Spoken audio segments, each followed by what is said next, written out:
Hey everyone, I'm Andy Rafael from eTeknix.com, and as you know, we all know, memory prices are still absolutely through the roof. It's making it one of the most difficult parts of buying a sort of computer system and building it yourself.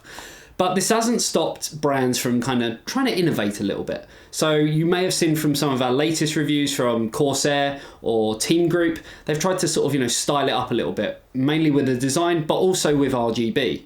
And you may also notice that we've used a lot of these RGB memory modules in some of our time-lapse build videos or even our case reviews.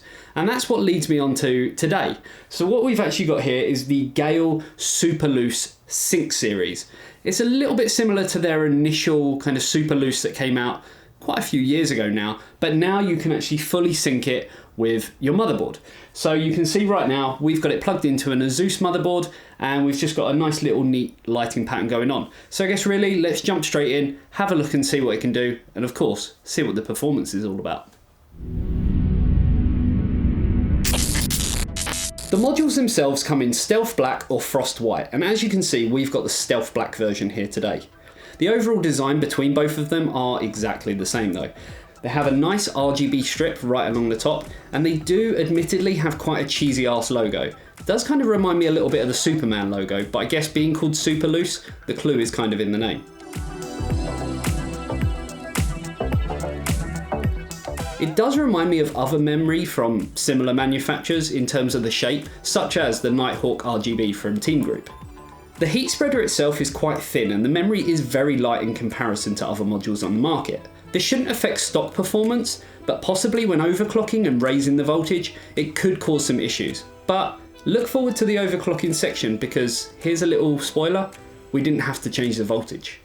There are two versions available, the sync version and the light version. Now the light version can't sync the lighting with the motherboard and your other components, whereas the sync version that we've got here obviously can.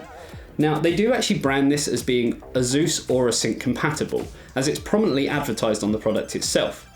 If you are installing on a non-Asus board, then Aura Sync will actually still control the memory. But this doesn't mean that you can't use other motherboards with their own software, such as Gigabyte RGB Fusion on the X299, X399 and Z370 and newer chipsets. Of course there is MSI Mystic Lite, and we're pretty sure that it will work with ASRock's Polychrome RGB software as well. GeIL also do make this memory specifically for the AMD platform. Now, it does say that it's Ryzen compatible, which is great for X370 and X470, but it doesn't actually mention anything to do with Threadripper.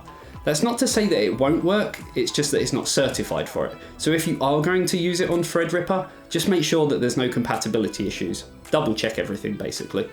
Now, the modules themselves are fully RGB. They've upgraded the simple LED lighting of the previous iteration of the Super Luce and just given it a bit more jazz, a little bit more flair. So you can have all of the full control that you'd have under the Asus Aura software, including the rainbow features, the color cycle, flash and dash, and so forth.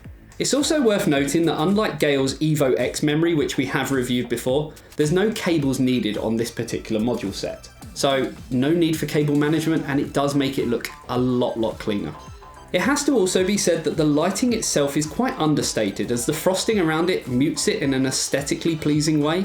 In my opinion, it looks very nice, but someone out there, they may want, a little bit more vibrancy. But again, in my opinion, I think it looks great. So now let's talk about the specs. This DDR4 RAM comes in single, dual and quad channel.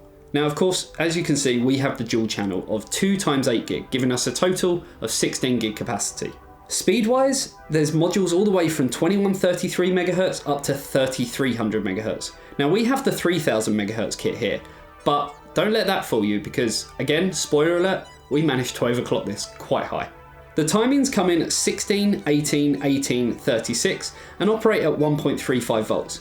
Nothing out of the ordinary, however, you shouldn't ever need to increase it, as you're going to see in a minute. It obviously does have full XMP support, and if you do want support on the AMD Ryzen platforms, as we said earlier, there are modules specifically catered for that. So as you can see, they do look great, but now it comes to the exciting bit. Let's take a look at the performance and see exactly how it does. So this is the part that I was really looking forward to, the overclocking and of course the benchmarks. Now we actually managed to get this memory from its stock 3000 MHz all the way up to 3600 MHz. Now normally you would have to increase the voltage for stability, but somehow GeIL have managed to do a great job here, so kudos to them on that.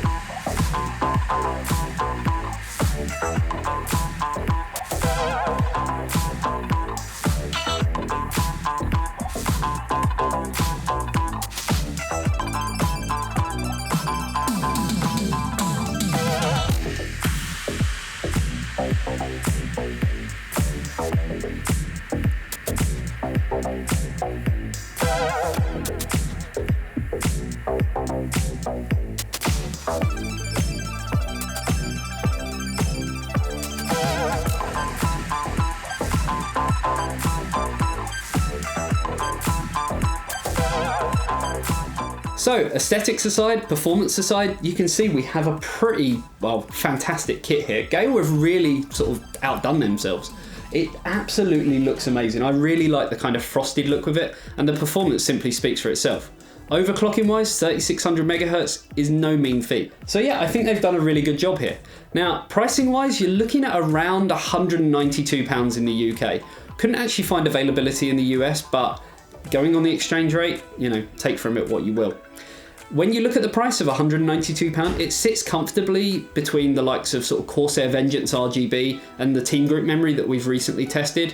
So overall, I think it's actually pretty good value for money as far as sort of memory goes at the moment, because as I said in the beginning, memory prices are extremely high at the moment.